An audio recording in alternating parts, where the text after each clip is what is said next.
नमस्कार. म्हज्या मोगाळ देशवासियांनो, मन की बात भितर तुमकां सगळ्यांक खूब उमेदीन येवकार. जुलय म्हयनो म्हळ्यार मान्सूनचो म्हयनो, पावसाचो म्हयनो. फाटले कांय दीस सैमीक संकश्टांक लागून हुस्को आनी चिंतेन भरिल्ले आसात. यमुना सयत जायत्या न्हंयांनी हुंवार आयिल्ल्यान जायत्या वाठारांतल्या लोकांक त्रास सोंसचे पडल्यात. दोंगराळ वाठारांनी भुंयकाप जाला. मजगतीं देशाच्या अस्तंत भागांतय कांय काळा आदीं गुजरातच्या वाठारांनी बिपरजॉय चक्रीवादळाचो आघात जाल्लो.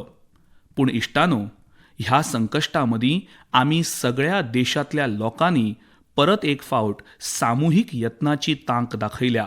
थळावे लोक, आमचे NDRF जवान, थळाव्या प्रशासनाचे लोक अशा संकश्टांक आडावपा खातीर दीस रात वावुरल्यात. खंयच्याय संकश्टाक तोंड दिवपाक आमची तांक आनी साधना व्हडली भुमिका घेतात. पूण त्याच बरोबर आमची संवेदनशीलताय आनी एकामेकांचो हात धरपाची भावना तितलीच म्हत्वाची आसा. ही लोककल्याणाची भावना भारताची वळख तशेंच भारताची तांक आसा. इश्टांनो, पावसाचो हो वेळ झाडांची लागवड आनी उदक संवर्धन खातीर तितलोच म्हत्वाचो. स्वातंत्र्याच्या अमृत महोत्सवा वेळार तयार केल्ल्या 60,000 परस चड अमृत सरोवरांचोय उजवाड वाडला. सध्या 50,000 परस चड अमृत सरोवर करपाचें काम सुरू आसा. आमचे देशवासी पुराय जागृताय आनी जापसालदारकेन उदक संवर्धन हाचे खातीर नवे यत्न करतात. तुमकां याद जातली, केन्ना तरी फाटीं हांव MPत शहडोलाक गेल्लो. थंय पकारिया गांवांतले आदिवासी भाव भयणी मेळ्ळे. त्याच वेळार सैम आनी उदक वाचोवपा खातीर तांचे कडेन चर्चा जाली. आतां म्हाका कळ्ळां की पकारिया गांवांतले आदिवासी भाव भयणी ह्या कामाक लागल्यात. हांगा प्रशासनाच्या आदारान लोकांनी सुमार 100 बांयांचें वॉटर रिचार्ज सिस्टमांत रुपांतर केलां. पावसाचें उदक आतां ह्या बांयांनी वता आनी बांयांतलें हें उदक जमनी भितर वता. हाका लागून वाठारांतल्या भुंयगत उदकाची पातळी ल्हव ल्हव सुदारतली. आतां सगळ्या गांवकारांनी पुराय वाठारांत सुमार 800 बांयो रिचार्ज करपा खातीर वापरपाची मोख दवरल्या. अशीच एक प्रोत्साहन दिवपी खबर UP सावन आयल्या. कांय दीस फाटीं उत्तर प्रदेशांत एकाच दिसा 30 कोटी झाडां रोवपाचो विक्रम जाला. ही मोहीम राज्य सरकारान सुरू केल्ली. ती थंयच्या लोकांनी पुराय केली. अशे यत्न लोकांच्या सहभागाची तशेंच लोकजागृताय करपाची व्हड उदाहरणां आसात. झाडां रोवपाच्या आनी उदक वाटोवपाच्या ह्या यत्नांत आमी सगळ्यांनी वांटो घेवचो अशें म्हाका दिसता. म्हज्या मोगाळ देशवासियांनो, सध्या श्रावण हो पवित्र म्हयनो चालू आसा. सदाशिव महादेवाची पुजा करपा वांगडाच श्रावण म्हयनो पाचवेचारपण आनी सूख हांचे कडेन संबंदीत आसा. ताकाच लागून आध्यात्मीक तशेंच सांस्कृतीक नदरेन श्रावण खूब म्हत्वाचो जाला. श्रावणांतले झोपाळे, श्रावणांतली मेंदी, श्रावणांतले उत्सव हाचो अर्थ श्रावण म्हणल्यारच आनंद आनी उल्हास. इश्टांनो, ह्या भावार्थाची आनी आमच्या ह्या परंपरेची आनीक एक बाजू आसा. आमचे हे उत्सव आनी परंपरा आमकां गतिशील करतात. श्रावणांत शिवाची पुजा करपा खातीर जायते भक्त कावड यात्रेक वतात. ह्या दिसांनी श्रावण खातीर जायते भक्त 12 ज्योतिर्लिंगांत पावपाक लागल्यात. तशेंच बनारस पावपी लोकांचो आंकडोय विक्रम मोडपाक लागला हें आयकून तुमकां खोस जातली. आतां दर वर्सा 10 कोटी परस चड पर्यटक काशींत पावपाक लागल्यात. अयोध्या, मथुरा, उज्जैन यात्रेक भेट दिवपी भक्तांचोय आंकडो नेटान वाडत आसा. हाका लागून लाखांनी गरिबांक रोजगार मेळटा, तांचो उदरनिर्वाह जाता. हें सगळें आमच्या सांस्कृतीक सामुहीक जागृतायेचो परिणाम आसा. ताच्या दर्शना खातीर आतां संवसारभरांतले लोक आमच्या तीर्थयात्रेक येवपाक लागल्यात. अमरनाथ यात्रा करपाक कॅलिफोर्नियांतल्यान हांगा आयिल्ल्या अशा 2 अमेरिकन इश्टां विशीं म्हाका कळ्ळां. अमरनाथ यात्रेकडेन संबंधित स्वामी विवेकानंदांच्या अणभवांची खबर ह्या परकी सोयऱ्यांनी खंय तरी आयकल्ली. तातूंतल्यान तांकां इतली प्रेरणा मेळ्ळी की ते स्वता अमरनाथ यात्रेक आयले. ते हाका भोलेनाथाचे आशिर्वाद मानतात. हें भारताचें खाशेलपण आसा की तो सगळ्यांक आपणायता, सगळ्यांक कितें तरी दिता. अशीच एक बायल आसा, फ्रेंच मूळची, शार्लट शॉपा. आदल्या काळार हांव फ्रांसाक गेल्लो तेन्ना तांकां मेळ्ळो. शार्लट शॉपा ही योग साधक, योग शिक्षक आनी तिची पिराय 100 वर्सां परस चड आसा. तिने शेकडो पार केला. फाटलीं 40 वर्सां ती योग करता. आपले भलायकेचें आनी 100 वर्सां पिरायेचें श्रेय ती फकत योगाक दिता. भारताच्या योगशास्त्राचें आनी संवसारांतल्या ताच्या बळग्याचें ती एक मुखेल मुखामळ जाल्या. दरेकल्यान तांचे कडल्यान शिकपाक जाय. आमचें दायज फकत आपणावचें न्हय जाल्यार तें संवसारा मुखार जबाबदारपणान सादर करचें. आनी ह्या दिसांनी उज्जैनात असोच एक यत्न चालू आसा म्हूण म्हाका खोस जाता. हांगा देशभरांतले 18 चित्रकार पुराणांचेर आदारिल्ल्यो आकर्शक चित्रकथा तयार करतात. ही चित्रां बुंडी शैली, नाथद्वारा शैली, पहाडी शैली, अपभ्रंश शैली अशा जायत्या विशिश्ट शैलींनी तयार जातलीं. ही उज्जैनच्या त्रिवेणी संग्रहालयांत दाखयतले. म्हळ्यार कांय काळा उपरांत उज्जैनाक वतना महाकाल महालोक हांचे वांगडा आनीक एक दिव्य सुवात तुमी पळोवंक शकतले. इश्टानो, उज्जैनात तयार जावपी ह्या पेंटिंग्स विशीं उलयतना म्हाका आनीक एक अद्वितीय पेंटिंग याद जाता. हें पेंटिंग राजकोटचे आर्टिस्ट प्रभात सिंग मोडभाई बरहाट हांणी तयार केलां. छत्रपती वीर शिवाजी महाराजांच्या जिवितांतल्या एका घडणुकेचेर आदारिल्लें हें पेंटिंग. छत्रपती शिवाजी महाराज राज्याभिशेका उपरांत आपल्या कुलदेवी तुळजा माता कडेन भेटीक वताले त्या वेळार वातावरण कितें आशिल्लें तें आर्टिस्ट प्रभात भाईन चित्रीत केलां. आमची परंपरा, आमचें दायज जिवें दवरपा खातीर आमी ती वाचोवची पडटली, ती जियेवची पडटली, फुडले पिळगेक शिकोवची पडटात. म्हाका खोस जाता की आयज हे दिकेन जायते यत्न जातात. म्हज्या मोगाळ देशवासियांनो, जायते फावटी इकॉलॉजी, फ्लोरा, फॉना, बायोडायवर्सिटी अशीं उतरां आयकून कांय जाणांक दिसता की हे स्पेशलायज्ड सब्जेक्ट, एक्सपर्ट कडेन संबंदीत विशय, पूण तशें न्हय.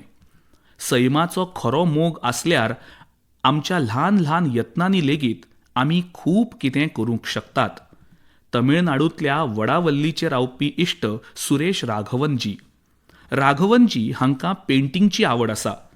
तुमकां खबर आसा, पेंटिंग ही कला आनी कॅनवास कडेन संबंदीत गजाल. पूण राघवनजी हांणी आपल्या चित्रां वरवीं वनस्पत आनी जनावरांची म्हायती सांबाळपाचें थारायलें.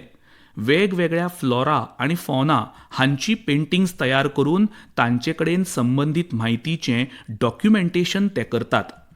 आतां मेरेन तांणी अशा डझनभर सुकणीं, जनावरां, ऑर्चीड हांची पेंटिंग्स तयार केल्यात जी विलुप्त जावपाचे वाटेर आसात. कले वरवीं सैमाची सेवा करपाची ही देख खऱ्यांनीच अजापीत करपी आसा. म्हज्या मोगाळ देशवासियांनो, आयज हांव तुमकां आनीक एक मनोरंजक गजाल सांगपाक सोदतां. कांय दिसां आदीं सोशल मिडियाचेर एक अद्भुत क्रेज दिसून आयली. अमेरिकेन आमकां 100 परस चड दुर्मीळ आनी पुर्विल्ल्यो वस्तू परतून दिल्यात. ही खबर मुखार आयले उपरांत सोशल मिडियाचेर ह्या वस्तू विशीं खूब चर्चा जाली. तरणाट्यांनी आपल्या दायजाचेर अभिमानाची भावना दाखयली. भारतांत परतून आयिल्ल्यो ह्यो वस्तू 250 ते 2500 वर्सां पोरण्यो आसात. तशेंच ह्यो दुर्मीळ गजाली देशांतल्या वेगवेगळ्या प्रदेशांकडेन संबंदीत आसात हें कळटकच तुमकां खोशी जातली. टेराकोटा, स्टोन, मेटल आनी लाकूड हांचो उपेग करून ह्यो तयार केल्यात. हातूंतल्यो कांय तर अश्यो आसात की तुमी अजापीत जातले. तुमी त्यो पळयल्यार पळयतच उरतले. 11व्या शेंकड्यांतली सोबीत सँडस्टोन स्कल्पचर लेगीत पळोवंक मेळटली. ही एक नाच करपी अप्सरेची कलाकृती आसा जिचें नातें मध्य प्रदेशा कडेन आसा. चोल युगाच्यो जायत्यो मुर्त्यो हातूंत आस्पावतात. देवी, आनी भगवान मुर्गन हांच्यो मुर्त्यो तर 12व्या शेंकड्यांतल्यो आसात आनी तांचो तमिळनाडूच्या गिरेस्त संस्कृताये कडेन संबंद आसा. सुमार 1000 वर्सां पोन्नी भगवान गणेशाची कांशाची मुर्ती भारतांत परतून आयल्या. ललितासनांत बशिल्ली उमा महेश्वराची एक मूर्त जी 11व्या शेंकड्यांतली अशें म्हणटात, तातूंत दोगांय नंदीचेर बसल्यात. फातरासावन तयार केल्ल्यो जैन तीर्थंकराच्यो 2 मुर्त्यो लेगीत भारतांत परत आयल्यात. सूर्य देवाच्यो 2 मुर्ती तुमकां मोहीत करतल्यो. तातूंतली एक सँडस्टोन सावन तयार केल्ली आसा. परत केल्ल्या वस्तूं मदीं लाकडाचो एक पॅनल लेगीत आसा, जो समुद्र मंथनाची काणी मुखार हाडटा. 16व्या-17व्या शेंकड्यांतलो हो पॅनल दक्षिण भारता कडेन संबंदीत आसा. इश्टानो, हांगा हांवें खूब उणी नांवां घेतल्यात, पूण पळयत जाल्यार ही लिस्ट खूब व्हड आसा. आमचें हें मोलादीक दायज परत केल्ले खातीर हांव अमेरिकी सरकाराचे उपकार मानतां. 2016 आनी 2021 वर्सा जेन्ना हांवें अमेरिकेक भेट दिल्ली तेन्ना जायत्यो वस्तू भारताक परत दिल्ल्यो. अशा यत्नां वरवीं आमच्या सांस्कृतीक दायजाची चोरी आडावपा खातीर देशभर जागृताय वाडटली हाचो म्हाका विश्वास आसा. हाका लागून देशांतल्या लोकांचे आमच्या गिरेस्त दायजा कडेन आशिल्लें आपलेपण आनीक खोल जातलें. म्हज्या मोगाळ देशवासियांनो, देवभूमी उत्तराखंडांतल्या कांय आवय भयणींनी म्हाका बरयल्लीं पत्रां भावूक करपी आसात. तांणी आपल्या पुताक, आपल्या भावाक जायते आशिर्वाद दिल्यात. तांणी बरयलां की आमचें सांस्कृतीक दायज भोजपत्र आमच्या उदरनिर्वाहाचें साधन जावंक शकता अशें आमी केन्नाच चिंतूंक नाशिल्लें. तुमकां दिसतलें की ही नक्की कितें गजाल आसा. इश्टानो, ही पत्रां म्हाका चमोली जिल्ल्यांतल्या नितीमाणा देगणांतल्या बायलांनी बरयल्यांत. फाटल्या वर्सा ऑक्टोबरांत ह्या बायलांनी म्हाका भोजपत्राचेर आदारीत एक वेगळीच कलाकृती सादर केल्ली. ही भेटवस्तू मेळ्ळ्या उपरांत हांव खूब खोशी जाल्लों. खरेंच पुर्विल्ल्या काळासावन आमची शास्त्रां आनी ग्रंथ ह्या भोजपत्रांचेर सांठोवन दवरल्यात. ह्या भोजपत्राचेर महाभारताचेंय बरप जालें. आयज देवभूमीच्यो ह्यो बायलो ह्या भोजपत्रांतल्यान खूब सोबीत कलाकृती आनी यादस्तीक तयार करतात. माणा गांवाक भेट दिल्ली तेन्ना तांच्या ह्या युनिक यत्नाची हांवें तोखणाय केल्ली. देवभूमीक भेट दिवपी पर्यटकांनी तांच्या भेटी वेळार चडांत चड लोकल प्रॉडक्ट्स विकते घेवचे असो उलो हांवें मारिल्लो. थंय ताचो आयज व्हड परिणाम जाला. आयज भोजपत्राची उत्पादनां हांगा येवपी यात्रेकरूंक खूब आवडटात आनी बऱ्या मोलांत ते विकते लेगीत घेतात. भोजपत्राचें हें पुर्विल्लें दायज उत्तराखंडांतल्या बायलांच्या जिवितांत सुखाचे नवे रंग भरता. राज्य सरकार बायलांक भोजपत्रांतल्यान नवे प्रॉडक्ट्स तयार करपाचें ट्रेनिंग दिता हें जाणून म्हाका खोशी जाल्या. भोजपत्राच्या दुर्मीळ जातीची राखण करपा खातीर राज्य सरकारानूय मोहीम सुरू केल्या. एका काळार ज्या वाठाराक देशाचो निमणो भाग मानताले त्या वाठाराक आतां देशाचे पयले गांव मानून विकसीत करतात. आमची परंपरा आनी संस्कृताय तिगोवन दवरपा वांगडाच हे यत्न अर्थीक प्रगतीचें साधन जावपाक लागल्यात. म्हज्या मोगाळ देशवासियांनो, हे खेपे मन की बात खातीर म्हाका अशीं पत्रां व्हड प्रमाणांत मेळ्ळ्यांत जी मनाक खूब खोस दितात. हालींच हज यात्रेंतल्यान आयिल्ल्या मुस्लीम बायलांनी ही पत्रां बरयल्यांत. तांची ही भोंवडी जायत्या तरांनी खूब खाशेली थारल्या. ह्या बायलांनी कोणूच दादलो साथीदार वा मेहरम नासतना हज यात्रा केली आनी ही संख्या 150 न्हय जाल्यार 4000 परस चड आसा. हो एक व्हड बदल आसा. हाचे आदीं मुस्लीम बायलांक मेहरमा बगर हज करपाची परवानगी नाशिल्ली. हांव मन की बात वरवीं सौदी अरेबिया सरकाराचे काळजा सावन उपकार आठयतां. मेहरमा बगर हज खातीर वचपी बायलां खातीर खासा विमेन कोऑर्डिनेटर्सची तांणी नेमणूक केल्ली. इश्टानो, फाटल्या कांय वर्सांत हज पॉलिसींत जे बदल केल्यात ताची खूब तोखणाय जाता. आमच्या मुस्लीम आवय भयणींनी म्हाका हे विशीं खूब बरयलां. आतां चडांत चड लोकांक हज खातीर वचपाची संद मेळपाक लागल्या. हज यात्रेंतल्यान परत आयिल्ल्या लोकांनी, खास करून आमच्या आवय भयणींनी पत्रां बरोवन दिल्लो आशिर्वाद खूब उर्बा दिवपी आसा. म्हज्या मोगाळ देशवासियांनो, जम्मू काश्मीरांत म्युझिकल नायट आसूं, हाय अल्टिट्यूडांत बायक रॅली आसूं, चंदीगडांत लोकल क्लब आसूं, पंजाबांत जायते स्पोर्ट्स ग्रूप आसूं, हें आयकून दिसता की आमी एंटरटेनमेंट आनी एडव्हेंचर विशीं उलयतात. मात गजाल वेगळी आसा. हें आयोजन एका कॉमन कॉज कडेन लेगीत संबंदीत आसा आनी हें कॉमन कॉज आसा ड्रग्स आड जागृताय मोहीम. जम्मू काश्मीरांतल्या तरणाट्यांक ड्रग्स सावन वाटावपाचे जायते इनोव्हेटिव्ह यत्न चल्ल्यात. हांगा म्युझिकल नायट, बायक रॅली सारकिल्ले कार्यक्रम जातात. चंदीगडांत हो मॅसेज स्प्रेड खातीर लोकल क्लबांक ताचे कडेन जोडलां. ते हाका वादा क्लब म्हणटात. वादा म्हळ्यार व्हिक्टरी अगेन्स्ट ड्रग एब्यूज. पंजाबांतय जायते स्पोर्ट्स ग्रूप तयार केल्यात जे फिटनेसाचेर लक्ष केंद्रीत करपा खातीर आनी व्यसनमुक्ती खातीर अवेअरनेस कॅम्पेन चलयतात. ड्रग्स आड मोहिमेंत तरणाट्यांची वाडटी भागीदारी उर्बा दिवपी आसा. ह्या यत्नाक लागून भारतांत व्यसना आड चलपी मोहिमेक खूब बळगें मेळटा. देशांतल्या फुडल्या पिळग्यांक वाटावपाचें आसत जाल्यार तांकां ड्रग्स सावन पयस दवरचेच पडटले. ह्याच विचारान नशा मुक्त भारत अभियान 15 ऑगस्ट 2020 ह्या दिसा सुरू जालें. ह्या मोहिमे वरवीं 11 कोटी परस चड लोक एकठांय जोडल्यात. 2 सप्तकां आदीं भारतान ड्रग्स आड व्हड कारवाय केल्या. सुमार 1.5 लाख किलो ड्रग्स जप्त केल्या उपरांत ते नश्ट केलां.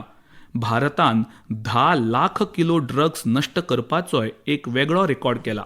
ह्या ड्रग्सचें मोल 12,000 कोटी रुपयां परस चड आशिल्लें. व्यसन मुक्तीच्या ह्या व्हड मोहिमेंत योगदान दिवपी सगळ्यांची हांव तोखणाय करतां. व्यसन फकत कुटुंबाक न्हय जाल्यार पुराय समाजा खातीर व्हड समस्या थारता. अशे वेळार हो धोको सासणाचो सोंपपा खातीर आमी सगळ्यांनी एकवटीत जावन हे दिशेन मुखार वचप गरजेचें आसा. म्हज्या मोगाळ देशवासियांनो, ड्रग्स आनी तरणाट्या पिळगे विशीं उलयतना मध्य प्रदेशांतल्या एक इन्स्पायरींग जर्नी विशीं हांव सांगपाक सोदतां. ही इन्स्पायरींग जर्नी आसा मिनी ब्राझीलाची. तुमकां दिसता आसतलें की मध्य प्रदेशांत मिनी ब्राझील खंयच्यान आयलें. होच तर ट्विस्ट आसा. एमपीच्या शाहडोहांतलो एक गांव बिचारपूर. बिचारपुराक मिनी ब्राझील अशें म्हणटात. ताचें कारण म्हळ्यार मिनी ब्राझील हो गांव आयज फुटबॉलाच्या उदेंत्या नखेत्रांचो गड जाला. कांय सप्तकां आदीं हांव शाहडोलाक गेल्लों तेन्ना थंय अशा जायत्या फुटबॉल खेळगड्यांकडेन म्हजी भेट जाली. आमच्या देशांतल्या लोकांक आनी खास करून आमच्या तरणाट्या इश्टांक हे विशीं खबर आसूंक जाय अशें म्हाका दिसलें. इश्टांनो, मिनी ब्राझील जावपाचो बिचारपूर गांवचो प्रवास 2-2.5 दशकां आदीं सुरू जाल्लो. त्या काळांत बिचारपूर गांव बेकायदेशीर सोऱ्याक लागून बदनाम आशिल्लो. सोऱ्याच्या चपक्यांत आशिल्लो. ह्या वातावरणाचें सगळ्यांत व्हड लुकसाण थंयच्या तरणाट्यांक जातालें. आदले नॅशनल प्लेयर आनी कोच रईस अहमद हांणी ह्या तरणाट्यांच्या प्रतिभेक वळखलें. रईसजी हांचे कडेन चड साधन सुविधा नाशिल्ली, पूण तांणी पुराय समर्पणान तरणाट्यांक फुटबॉल शिकोवपाक सुरवात केली. कांय वर्सां भितर फुटबॉल इतलो लोकप्रिय जालो की फुटबॉल ही बिचारपूर गांवाची वळख जाली. आतां हांगा फुटबॉल क्रांती नांवाचो कार्यक्रम लेगीत चालू आसा. ह्या कार्यावळी खाला तरणाट्यांक ह्या खेळा कडेन जोडटात आनी तांकां ट्रेनिंग दितात.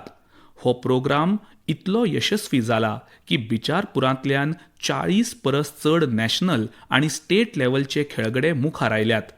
ही फुटबॉल क्रांती आतां ल्हव ल्हव पुराय प्रदेशांत पातळटा. शाहडोल आनी ताच्या भोंवतणच्या वाठारांत 1200 परस चड फुटबॉल क्लब स्थापन जाल्यात. हांगाच्यान अशे खेळगडे व्हड प्रमाणांत उदेतात जे नॅशनल लेव्हलचेर खेळटात. आदले जायते व्हड फुटबॉल खेळगडे आनी कोच आयज हांगा तरणाट्यांक ट्रेनिंग दितात. तुमी कल्पना करात, एक आदिवासी वाठार जाका बेकायदेशीर सोऱ्या खातीर वळखताले, जो व्यसना खातीर कुप्रसिद्ध आशिल्लो, तो आतां देशाची फुटबॉल नर्सरी जाला.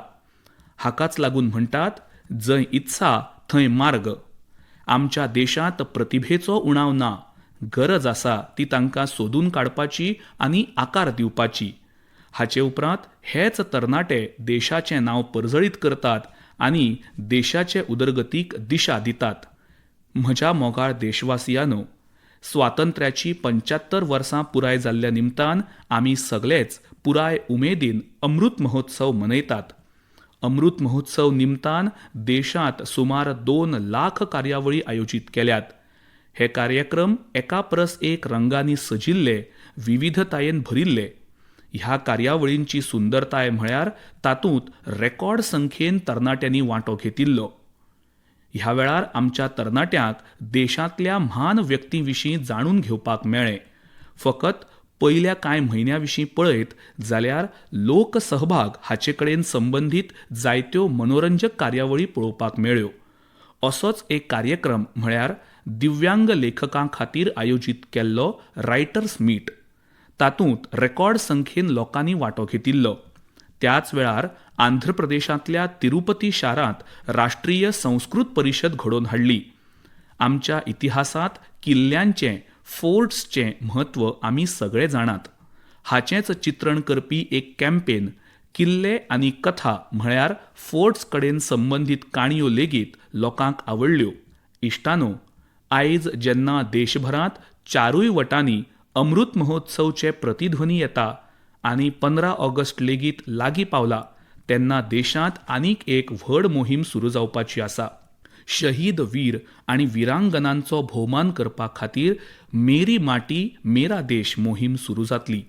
हाचे खाला आमच्या अमर हुतात्म्यांच्या उगडासाक देशभरांत जायत्यो कार्यावळी घडोवन हाडटले. ह्या विभुतींच्या यादीक देशांतल्या लाखांनी ग्रामपंचायतींनी खाशेले शिलालेख बसयतले. ह्या अभियाना खाला देशभरांत अमृत कलश यात्रा लेगीत काडटले.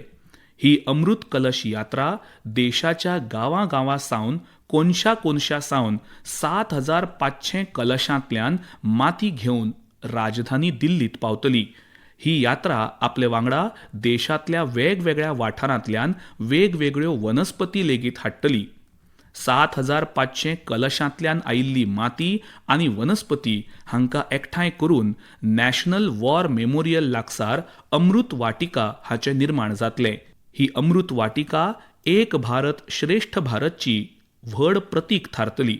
हांवें फाटल्या वर्सा लाल किल्ल्यावेल्यान फुडल्या 25 वर्सांच्या अमृत काळा खातीरच्या पंचप्राण हाचे विशीं उलोवप केल्लें. मेरी माटी मेरा देश अभियानांत वांटो घेवन आमी ह्या पंचप्राण हाका पुराय करपाचो सोपूतय घेतले. तुमी सगळे देशाची पवित्र माती हातांत घेवन सोपूत घेतानाचो तुमचो सेल्फी yuva.gov.in हाचेर अपलोड करात. फाटल्या वर्सा स्वातंत्र्य दिसा निमतान सगळो देश जे तरेन हर घर तिरंगा अभियान हाचे खातीर एकठांय आयिल्लो, तशेंच हे खेपे आमकां दरेका घराचेर तिरंगो बावटो हुबोवपाचो आसा आनी ही परंपरा चालू दवरची आसा. ह्या यत्ना वरवीं आमकां आमच्या कर्तव्यांचो बोध जातलो. देशाच्या स्वातंत्र्या खातीर केल्ले असंख्य त्याग आमकां कळटले. स्वातंत्र्याच्या मोलाची जाणीव जातली. देखून दरेका देशवासियान ह्या यत्नांकडेन जोडचें. म्हज्या मोगाळ देशवासियांनो, आयच्या मन की बात मदीं इतलेंच.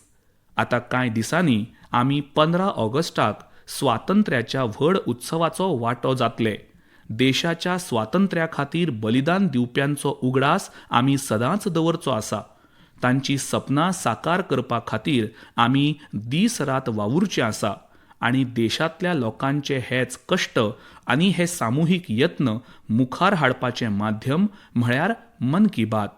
फुडले खेपे कांय नवे विशय घेवन तुमचे वांगडा भेट जातली. खूब खूब धन्यवाद. नमस्कार.